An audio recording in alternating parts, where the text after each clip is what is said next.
cierre sus ojos un momento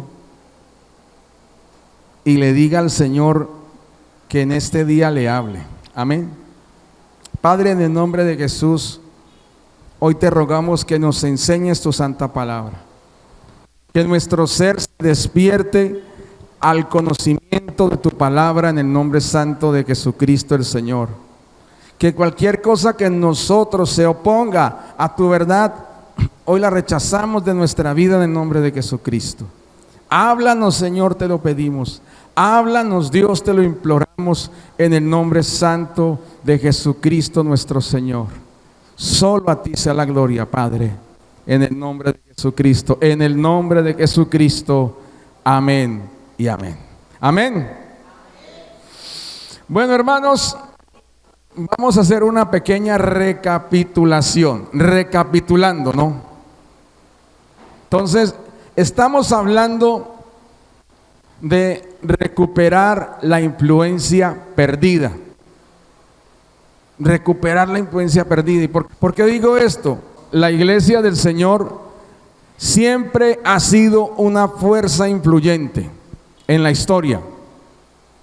¿Por qué? Porque el Señor ha estado con la iglesia. No porque la iglesia sea algo, sino porque somos la iglesia del Señor. Amén. Y cada creyente ha sido fuertemente influyente en la sociedad. Y tenemos testimonios. Llegaban los discípulos a un pueblo y decían: los que trastornan el mundo entero están aquí. Y ni hablar de nuestro Señor Jesucristo. Nuestro Señor Jesucristo llegaba a un pueblo y el pueblo se partía en dos, a favor y en contra. La gente no quedaba indiferente. Él es el Mesías. No, él es un farsante. Que él es el Mesías. Que no, que sí. Ese era el poder que tenía el Señor. Él venía a recoger lo suyo y apartarlo de la paja, apartarlo de la cizaña. Él venía por su pueblo y él vino a salvar a los que creyeran en él. Y ahora, cuando la iglesia recibió el Espíritu Santo en el día de Pentecostés, eso fue una locura completa. Y comenzó una historia que, por más que el enemigo ha tratado, ha sido imposible que detenga el poder de Dios a través de la iglesia. Ha sido imposible. Lo intentó dándole poder político a la iglesia y formando una iglesia que fuera casi que un estado, la iglesia tradicional. O sea, eso pasó a nivel de la historia. Y llegaron lo que se llamó la época medieval o la era de la oscuridad. Eso ocurrió. La Biblia se cerró y llegó la oscuridad al mundo. Y aún en medio de esa época, el Señor tuvo quien diera testimonio de su verdad. Amén. O sea, eso no es cierto de que no, que la iglesia volvió a aparecer con Lutero. No, en toda la Edad Media el Señor tuvo quien diera testimonio de él. Y el Señor el enemigo enviaba a sus esbirros a acabar con esas porciones, con esos pedacitos de iglesia, para que no brillara más la luz, y aparecía en otra parte. Era imposible acabar con la iglesia. El Señor Jesucristo dijo: las puertas del Hades no prevalecerán contra la iglesia de Cristo. Amén. Y antes de Lutero, antes de Martín Lutero, se levantaron hombres como Savonarola en Milán, Nápoles, en Italia, y comenzaron a predicar el arrepentimiento. Entonces mucha gente se convirtió al Señor. ¿Y qué ocurrió? Lo quemaron a él. Y luego, en lo que hoy es Checoslovaquia, se levantó un hombre que se llamaba Juan Hus y comenzó a predicar el arrepentimiento, y mucha gente se convirtió al Señor.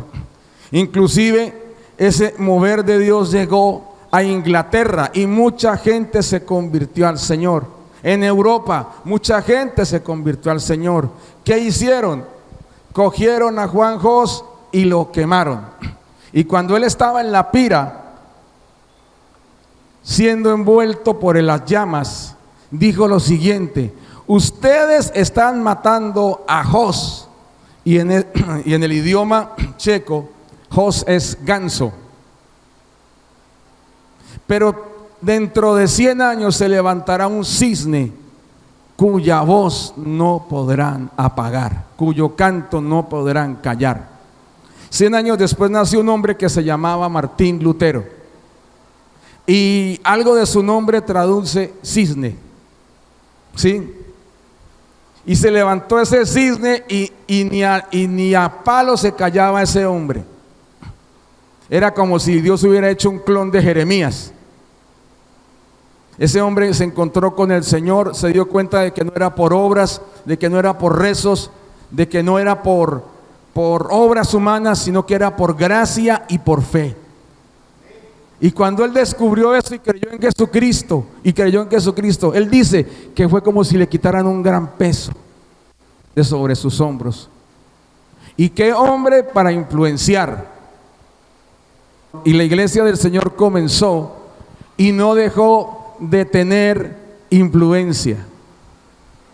Y hubo un mover que se llamó el Gran Despertar. Y en Estados Unidos se levantó un predicador. Y en esa época era muy común hablar sobre el infierno. Y los predicadores hablaban de los terrores que iba a haber en el infierno y de lo que iba a pasar si la gente no se arrepentía. Y la gente escuchaba y nada pasaba. Nada pasaba. Y podían hablar tranquilamente o agitadamente y nada pasaba. Pero un día ese predicador llegó con su discurso sobre el infierno y comenzó a hablar y a describir los terrores, y lo hacía con una suavidad. Él no lo hacía colocando voz de terror y voz de pronto profunda en los momentos culminantes y una voz de grito cuando la gente comenzaba a gritar de dolor. No, él con una voz neutra comenzó a hablar, y después de un rato la gente no lo dejó terminar. Los gritos se oían por todo el auditorio. La gente lloraba y lloraba de dolor, pidiendo perdón por sus pecados, pidiéndole a Dios misericordia. Eso solamente lo hizo el Señor. Y en ese gran despertar se levantaron unos jóvenes. Nosotros conocemos a uno, John Wesley, su hermano Charles Wesley, y otro predicador de apellido Whitefield. Y estos hombres se encendieron en el amor de Dios, en el amor a su palabra y en el amor a los perdidos, y comenzaron a predicar al aire libre, y eran miles de personas oyendo el evangelio. Querían saber de la salvación de sus almas y cómo ser salvos. Y estos hombres y muchos más influyeron en la sociedad. Y mientras Europa estaba destrozada por las revueltas, Inglaterra estaba destrozada de corazón pidiéndole perdón a Dios. Eso fue en esa época. Antes yo les hablé de un hombre, John Knox, y este hombre escocés, él llegaba y decía: Señor, dame Escocia o me muero. Y Dios lo usó para influir en su sociedad en Escocia. Muchos de los que creyeron a John Knox, descendientes de ellos, no, porque eso fue hace mucho tiempo, estuvieron en la causa libertadora aquí en Colombia y fueron muy amigos de Simón Bolívar y lograron influir en algo en ese hombre. O sea, mire hasta dónde llega la influencia de la iglesia del Señor. Amén. Mire, hay un señor que es muy amigo, es un predicador, pastor, muy amigo de los cabecillas de las FARC, muy amigo. Fue secuestrado por ellos, pero se hizo amigo de ellos. No que comulgara con ellos, sino que se ganó su amistad. Y él podía entrar y predicarle a los soldados, a los guerrilleros. Eso solamente lo hace el Señor. Sí, hay predicadores que se ganan la amistad del coronel del cuartel, del general, y le dijo: venga y me le predica a mis muchachos porque necesitan una palabra, porque van a enfrentar la guerra. Sí, hay predicadores que se hacen amigos de policías, de gobernadores, en fin, y van y logran una influencia. Y uno dice: wow, la influencia que tuvo Daniel, la que tuvo José. Pero ¿qué está pasando con el conjunto de la iglesia? Yo les he hablado de que la iglesia tristemente ha perdido la influencia. Amén. A pesar de que hemos sido influyentes y tenemos historia, nuestro presente no es el mejor. Ahorita los jóvenes quieren fornicar y no quieren oír ningún consejo de los papás al respecto. Y si resultaron las niñas embarazadas, las niñas quieren abortar y no quieren oír ningún consejo de la mamá o del papá, ni siquiera del novio. Digo: este es mi cuerpo, y se hacen lacerar el cuerpo por sacarse el niño, y al niño lo sacan a pedazos, aún vivo en algunos casos. Y si sale el niño completo, vivo, lo dejan morir. Ese es lo que ha ocurrido en esta sociedad, cada vez más lejana de Dios. Creer en Dios hoy en día es ignorancia. Usted, un ingeniero creyendo en Dios, yo pensé que era más inteligente. Usted, todo un empresario creyendo en Dios, no pensé que usted creyera en esas fábulas. ¿Sí? Hoy en día está mal visto creer en Dios. Yo le digo algo: pueden verlo mal, pero yo voy a seguir creyendo en el Señor. Amén. Usted crea en el Señor, así lo vean horrendo. Y el día de la prueba van a ir a donde usted y no a donde sus amigotes incrédulos. Usted que cree y que ora, ore por mí. Y le digo algo: la iglesia necesita volver a recuperar la influencia. ¿Es verdad? Mire, mucha responsabilidad de perder la influencia es de la misma iglesia. O sea, yo soy responsable, usted es responsable. ¿Por qué? Porque no hemos mostrado un testimonio real de Jesucristo. Nuestras obras no demuestran que conocemos a Cristo. ¿Sí? Pecamos igual que las demás personas. ¿Sí? ¿Es verdad? Para vergüenza mía lo digo. O sea, ¿usted qué me viene a hablar si ustedes pecan igual que nosotros? ¿Es verdad? Mire, si usted quiere saber los chismes de un barrio, tristemente no hay que ir donde a la tienda, hay que ir donde el cristiano. Y eso es vergonzoso, hermanos. Se sabe la vida de todos, la del pastor, y hasta le inventan historias al pastor, le inventan historias al líder, le inventan historias al hermano de la iglesia. Sí, le tengo la última. Sí, le tengo la última. ¿Qué? Y eso difama. Mire, mucho de lo que dicen raya en la difamación y la calumnia. Pero como dice un hermano, eso no pasa aquí. ¿Cierto? Sí, es verdad. Entonces la gente ve eso y dice: pero ¿qué cristianismo es ese? Dejé un billete de 5,000 pagando en el escritorio y pasó el cristiano y no lo volví a ver. Entonces cuando el cristiano lo invita a la iglesia y dice: ¿y el pastor es igual de ladrón a usted?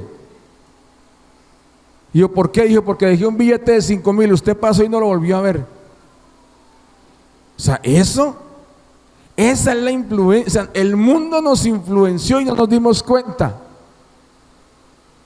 ¿Sí? Mire, demandas entre cristianos. El apóstol Pablo se salía de la ropa por eso. ¿Cómo es posible que ustedes intenten dirimir sus asuntos ante los jueces? ¿Acaso no hay hermanos que los puedan aconsejar? No. es que un hermano de la iglesia tal demandó a un hermano de la iglesia tal, y todo el mundo ve, ¿y los evangélicos cómo se aman, no?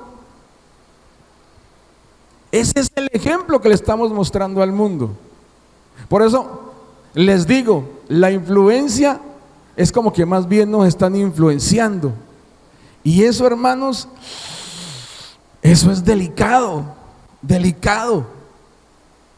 El Señor Jesucristo dijo que cuando la sal no sirve, toca echarla afuera y allá va a ser pisoteada. Y somos la sal del mundo. Mire, un predicador decía esto: es preferible ser sal que escupa el mundo y no un caramelo que sea saboreado por todos. Amén. El mundo tiene que olerlo, lamberlo a usted y escupirlo. Uy, esto está terrible, esto está salado. Amén. El mundo no, ay, tan dulce, me lo puedo lamber todo el día. No puede ser eso. Hermanos, nosotros estamos para influenciar el mundo.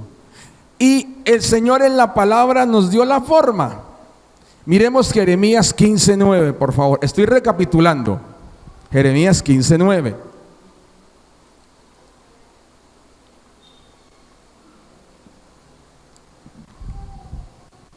Y mire, el Señor, Jeremías 15:9, perdón,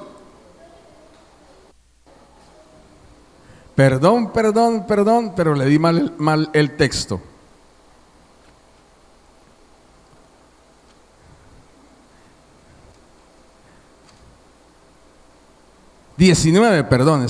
Me faltó un número. 19, ya.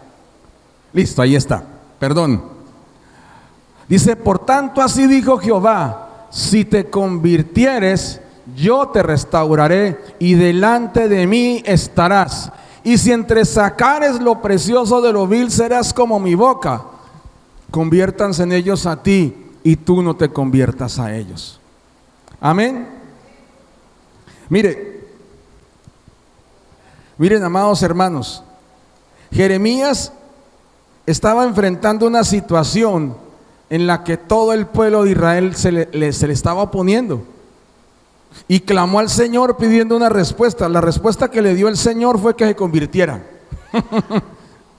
O sea, hoy en día la iglesia está viviendo una oposición. Los que son enemigos de la fe se están imponiendo. O sea, es increíble que la gente haya elegido a sus verdugos como sus mandatarios. Y eso está desde México hasta Argentina. Es increíble.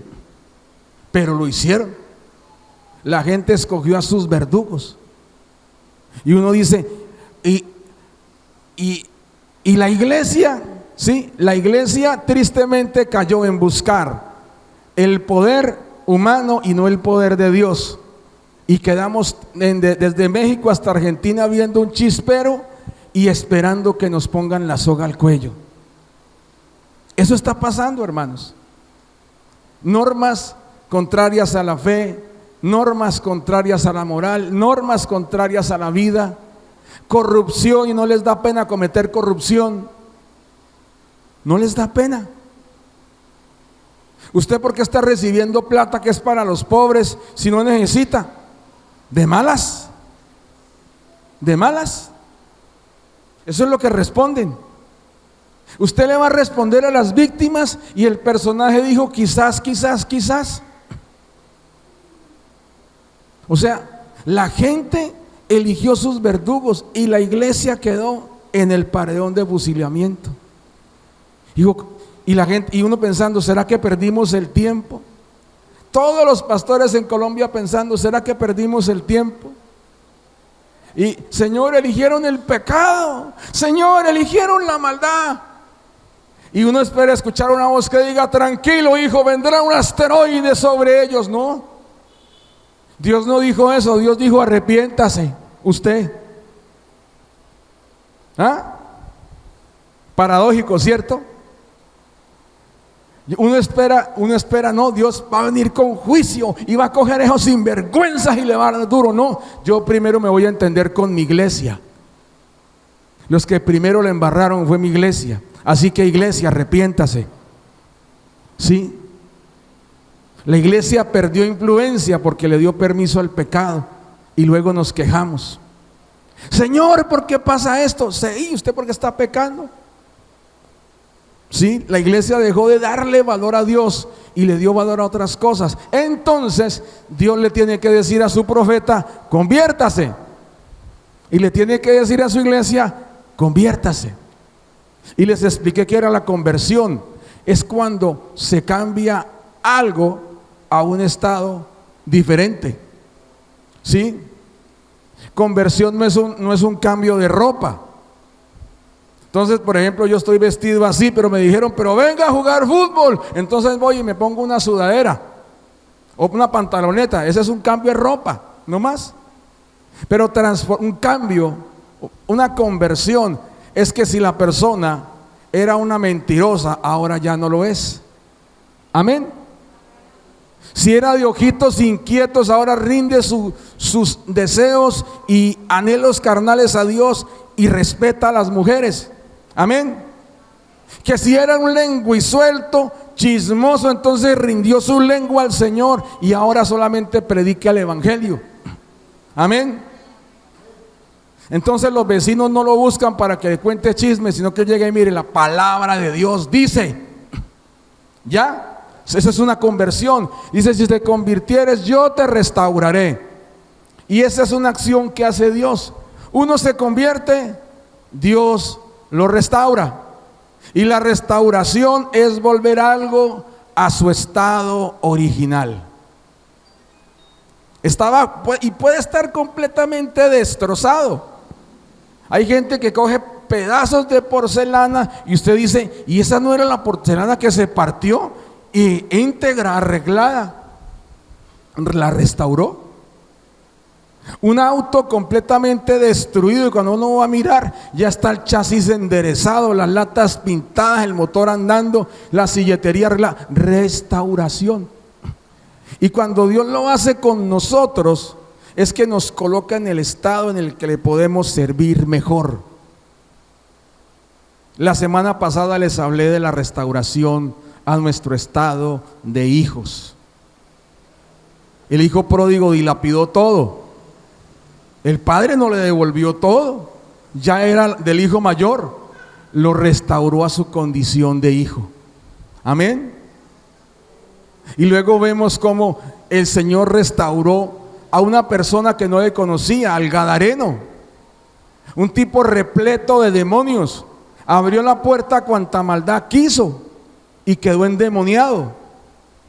Y llega este hombre completamente restaurado, se pone a predicar el evangelio. Amén. Y eso es lo que Dios quiere, que usted entregue su corazón a Él, entregue su vida sin importar la condición que tenga y diga, Señor, aquí estoy yo con mis pecados, con mis debilidades, te ruego perdóname. Y Dios dice, se ha convertido, ahora lo voy a restaurar para que me sea útil. Y la otra parte es la restauración de la comunión con Dios. Y eso solamente está en esta primera parte de Jeremías 15:19. Dice, si te conviertes, te restauraré y delante de mí estarás. O sea, Jeremías estaba tan ocupado profetizando que se le olvidó tener comunión con Dios. Amén. Jeremías estaba ocupado haciendo la obra de Dios y se le olvidó el Señor.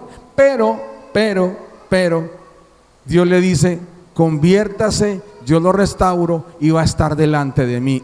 Y hoy vamos a hablar de esta parte, hermanos. Restaurando la comunión con Dios. Diga conmigo, restaurando la comunión con Dios. Bien, hermano, entonces vamos a mirar el libro de Primera de Reyes, capítulo 18. Primera de Reyes 18. Vea, uno cantando y se calman, ¿no? Primera de Reyes 18.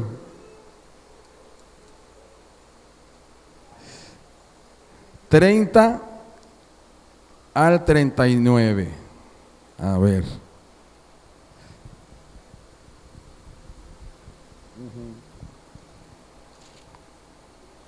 Ok.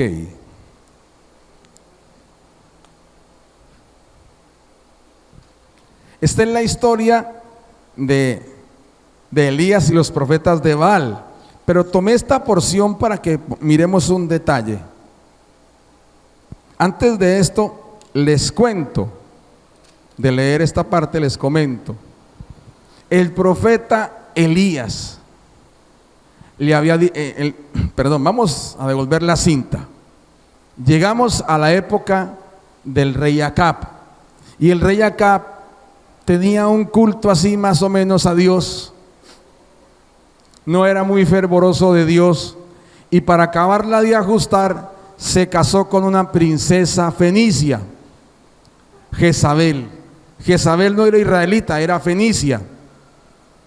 Y los fenicios eran adoradores de Baal, con todo lo que eso implica.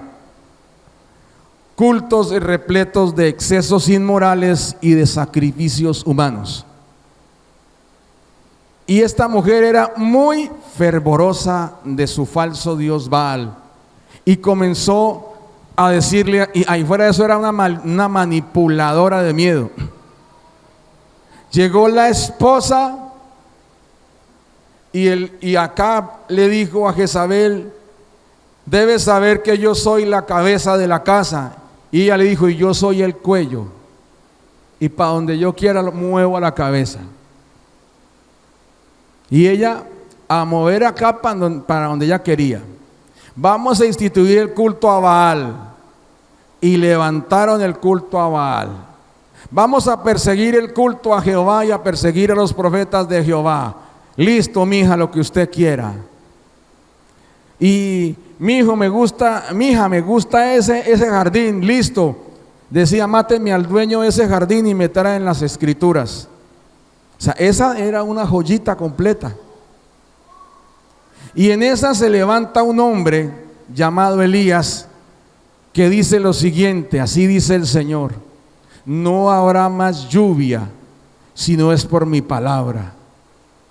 Y se va.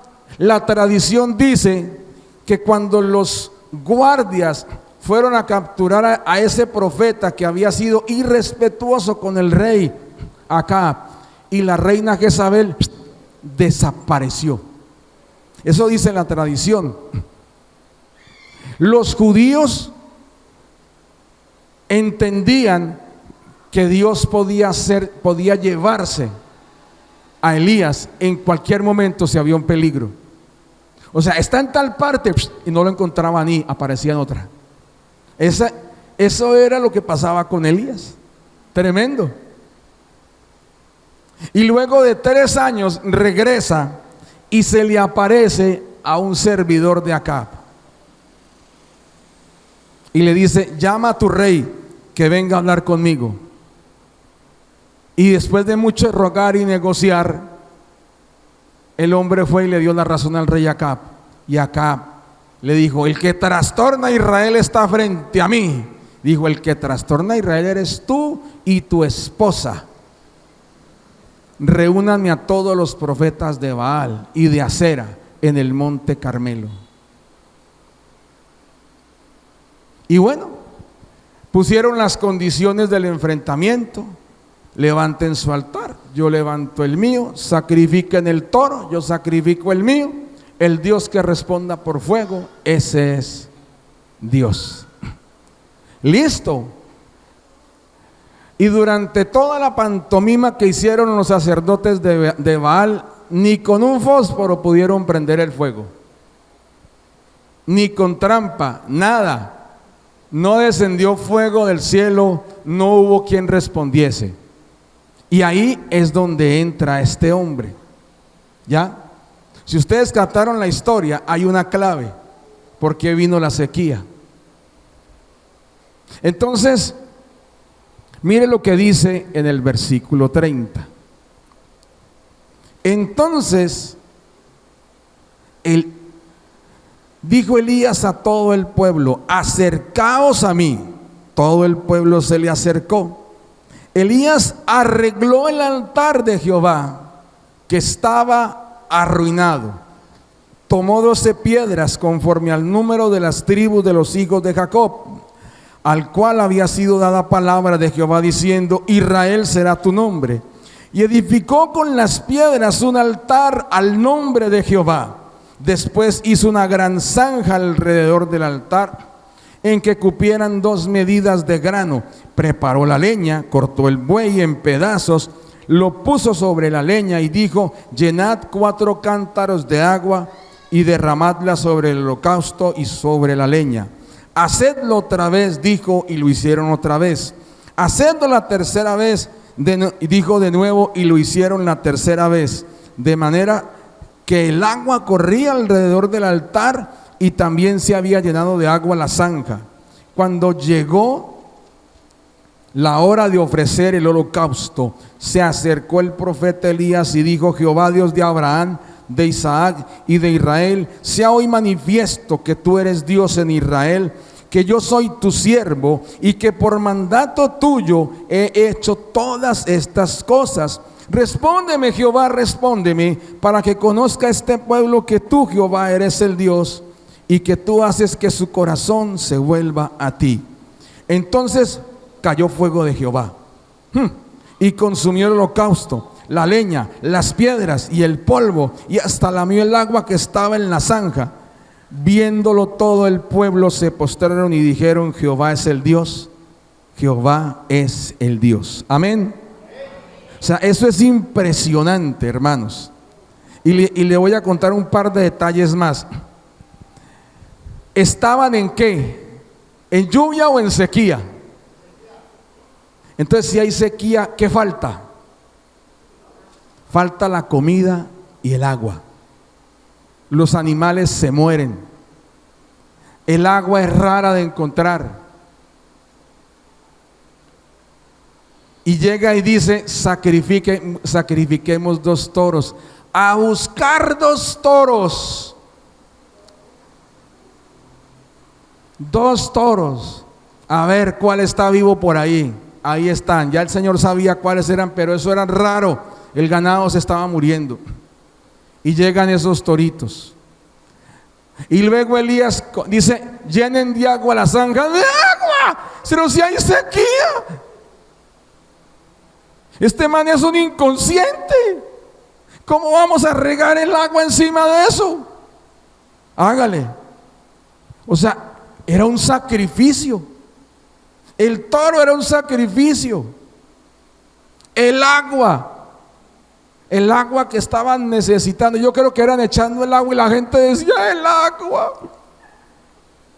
Ayer fui al pozo y no había ni una gota, y aquí están echando disque cántaros. ¿Cómo es posible?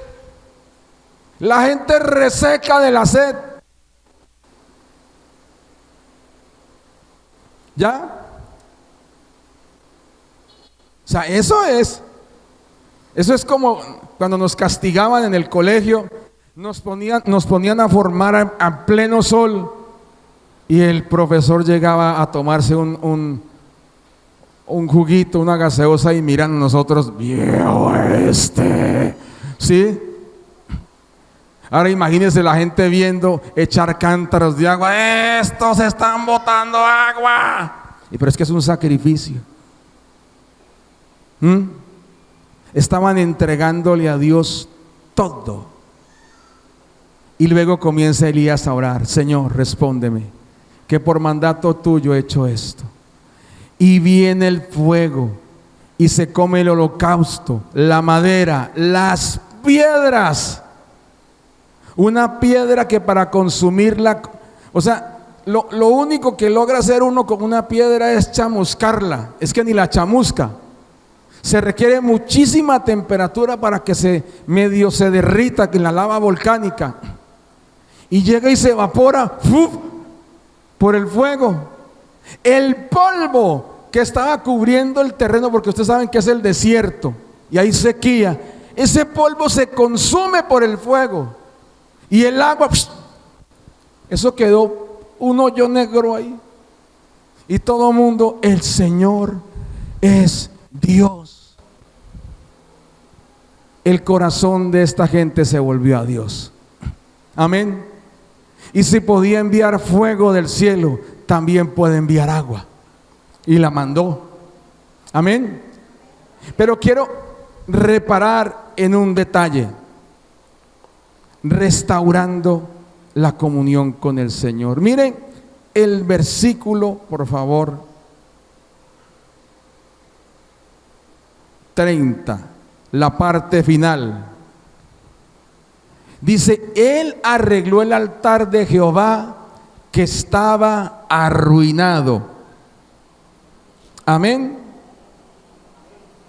Amén, hermanos. La palabra arruinado quiere decir destruido, derribado, en decadencia, que no tiene valor. Amén. Ahora, el altar, según los eruditos, hay un consenso que el altar simboliza la comunión del pueblo con Dios. Es donde el pueblo se acerca a encontrarse con Dios. Dios le hablaba a su pueblo a través del humo del altar, de las llamas, cuando estaban consumiéndose las ofrendas. Dios le hablaba a su pueblo. Y al día de hoy, cuando hablan de la oración, lo refieren como un altar. Es nuestro altar, la oración. Amén. O sea, es la simbología que le aplican al día de hoy, ¿sí? ¿Y cómo? Porque comienzan a mirar los usos que hay en la palabra y comienzan a comparar con los usos en el Nuevo Testamento y dicen, esto se parece a esto. Por ejemplo, en Romanos 12:1 dice, presentad vuestros cuerpos como sacrificio vivo, santo, agradable a Dios, que es vuestro culto racional. O sea, nuestra propia vida es un sacrificio continuo a Dios y yo debo presentarlo. Entonces, mi tiempo de comunión con Dios es como si fuera ese altar. Amén, ¿ya me captan la idea? O sea, yo no me inventé el tema del altar. Es algo que los eruditos y uno mirando la Biblia dice, eso simboliza. ¿Ya? ¿Ya me entendieron? Para que dije, no, el pastor está echando de cuentos. No. Ahí está la explicación, ¿sí? Entonces,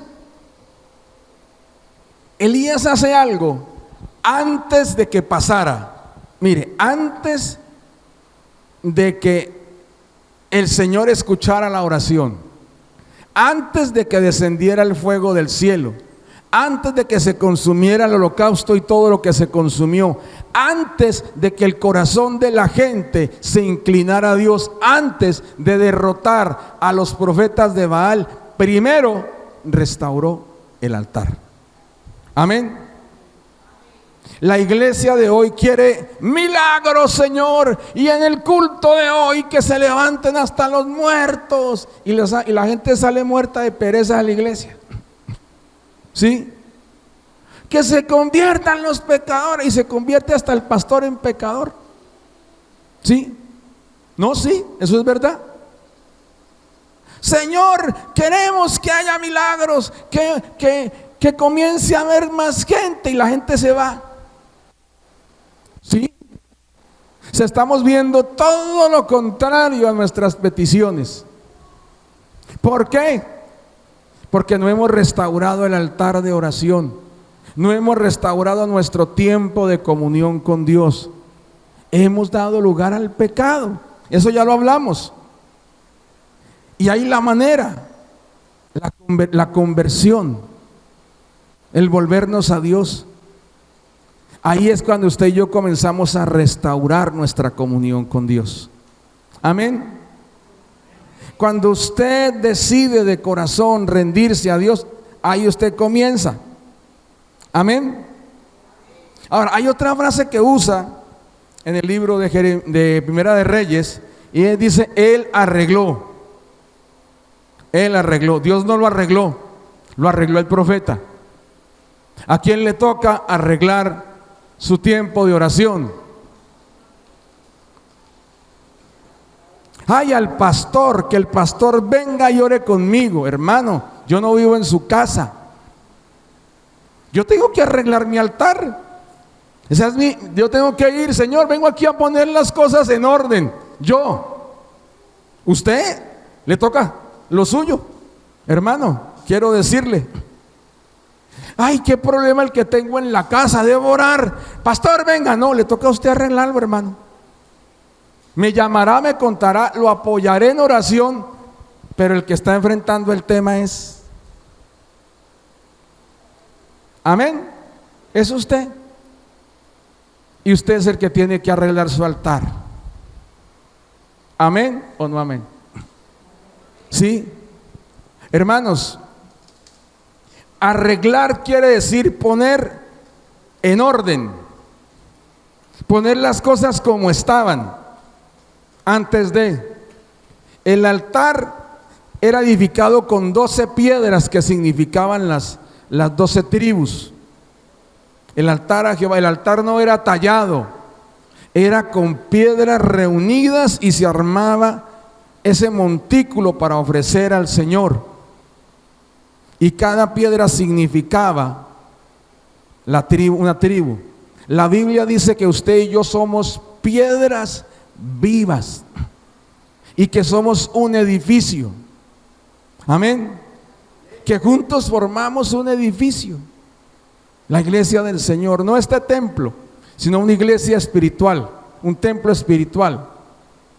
Eso implica que usted y yo tenemos que unirnos a buscar a Dios. Por eso Jeremías le dice al pueblo, acercaos a mí. Amén. O sea, cada uno tiene que arreglar su tiempo de comunión con Dios, pero también la iglesia tiene que arreglar su tiempo grupal de comunión con Dios. Amén. Hermanos, vamos a orar. Y solamente viene el que convoca. Eso es triste, hermanos. Y eso pasa en muchas partes. Pero porque pasa en muchas partes no nos puede consolar, antes nos debe doler más. Digo, ay, también en otra parte pasa.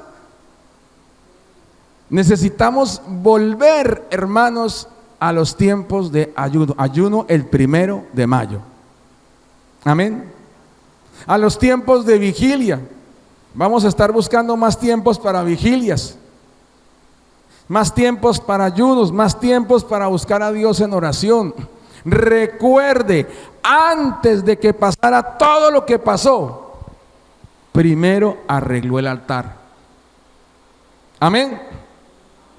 Mire, antes, hay un ejemplo, el ejemplo de Jacob. Antes de que Dios le diera la bendición, primero tuvo que arreglar unas cuentas con él. Le tuvo que arreglar el caminado, le tuvo que cambiar el nombre primero. Antes que Asaf fuera lo que en la Biblia se conoce un salmista, de los importantes, tuvo que acercarse al altar y entender. Antes, porque antes estaba más en el mundo que en el templo. Hermanos, antes de que la iglesia de Cristo fuera lo que al día de hoy es, primero el pueblo se tuvo que reunir a orar y luego vino el Pentecostés. Amén. Mire, nosotros hemos anhelado crecimiento, hemos anhelado multiplicación, pero antes de eso hay que arreglar el altar al Señor que está arruinado. Amén. Antes de eso, ¿cómo está su comunión con Dios? No me responda, respóndale al Señor. Amén. Respóndale a Dios, ¿cómo está su tiempo de comunión con Dios? ¿Cómo está su tiempo de lectura de la palabra de Dios? Y si la respuesta que usted se da es bueno, pues tiene que arreglarla, tiene que meterle mano al asunto. Amén. ¿Amén o no amén? Ahora, Como iglesia del Señor estamos llamados a ser luz en este mundo. Esa es la influencia. La influencia no es que hablemos bonito, como hablan estos engatusadores que se llaman los influencers, ¿sí? Tumbadores, vendedores de humo, mentirosos que venden mentiras como verdad. Esos son los influencers. Dios les tenga misericordia. No, somos luz del mundo, sal de la tierra. Usted debe hablar y medio barrio tiene que estar. ¿Y qué va a decir la hermana Yasmín? Ay. Usted, por ejemplo, dice en la panadería, yo digo esto, y están todos los de los almacenes oyendo. Sí. Y Don Ever va a decir, y yo pienso, y están los de las tiendas. Sí. Y Keila dice, yo creo que, y está el ingeniero diciendo, sí, yo creo, seguro. La influencia. Cualquiera de ustedes, yo pienso que la palabra de Dios dice esto, y todo el mundo, sí señora, yo le creo. Porque está hablando conforme la verdad y se le ve. Amén. ¿O no amén? Ese es el asunto. Entonces, si queremos ser influencia, nuestra comunión con Dios tiene que restaurarse. Así es como funciona la iglesia. Sin Dios somos nada. Así de sencillo. Sin Dios yo soy nada. Sin Dios esta iglesia es nada. Y apaga y vámonos. ¿Sí? Hermano, la iglesia no es nada. Sin Dios vendan eso. Pero como sí queremos al Señor, hermanos, sí lo queremos obrando entre nosotros, sí lo queremos salvando gente, sí lo queremos tocando al barrio, entonces nosotros nos vamos a poner juiciosos con Él. Amén. O sea, no es algo que yo les diga, hermanos, es que les toca. No, hermanos, es que nos toca por nuestra vida, por nuestra comunión con el Señor. Imagínense, hay dos casos en la palabra de Dios y a ambos les dice, nunca os conocí. Al primero es a los predicadores y al segundo es a los asistentes. A ambos, dos porciones de la escritura que hablan de eso. Nunca os conocí. La comunión con Dios es importante si queremos el efecto que queremos tener como iglesia.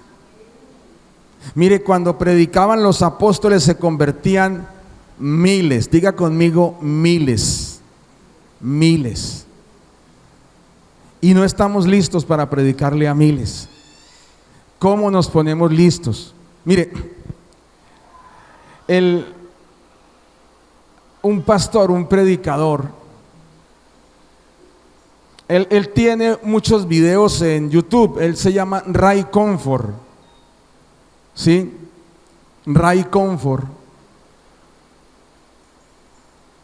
Y él le dice, mire, es que ustedes tienen que predicar el evangelio. Cristiano y no predicar el evangelio no van juntos. Amén. Otro pastor decía,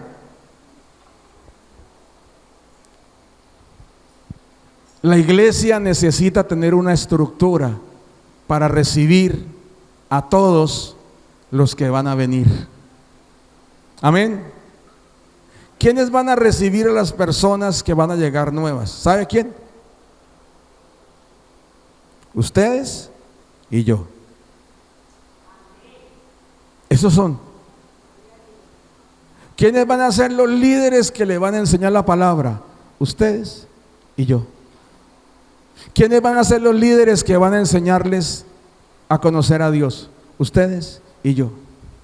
¿Y eso cómo va a ser posible? Arreglando el altar a Jehová que está arruinado. Amén. Entonces, un pueblo que busca a Dios, entonces es un pueblo que va a buscar su palabra. Es un pueblo que la va a obedecer. Es un pueblo que la va a predicar. Amén. Es un pueblo que va a testificar del Dios que conoce. Y es un pueblo que va a influir en la sociedad que le rodea. Amén, hermanos. como diría cierto animalito, eso es todo, amigos. Amén. Vamos a colocarnos de pie. Entonces recuérdelo, hermanos. Si usted y yo queremos recuperar la influencia, queremos volver a ser la sal de la tierra, la luz del mundo. Ok. Si queremos eso, hermanos, debemos volver a los tiempos de oración. Es su decisión, pero no se demore en tomarla. Amén. Que vamos a orar. ¿Oyeron?